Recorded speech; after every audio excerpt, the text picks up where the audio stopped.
Gitti kanki.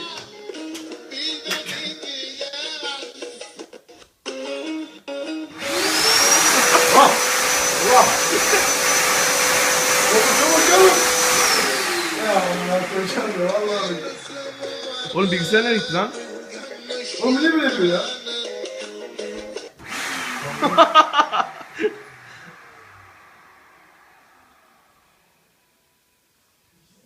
Dokunmatik lan bu.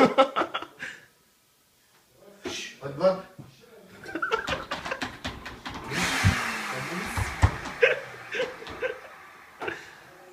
Lan Celalettin! Oğlum bu bozuk lan bak.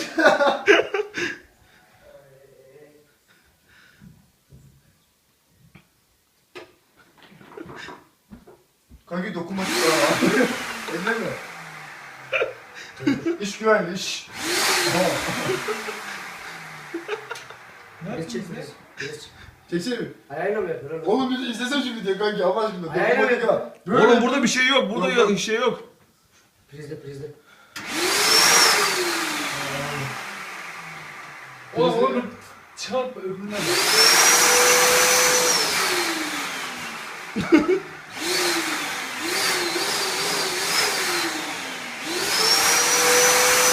Elleme.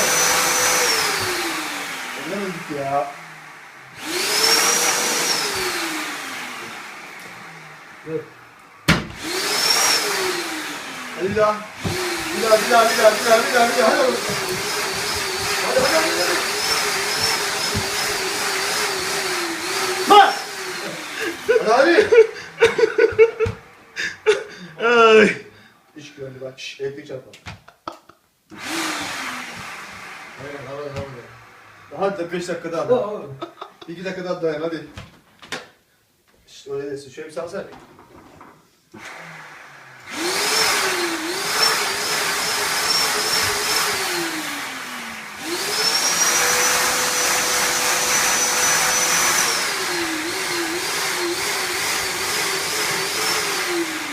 Geri zekalı herifler, ben yapıyorum kaç saattir.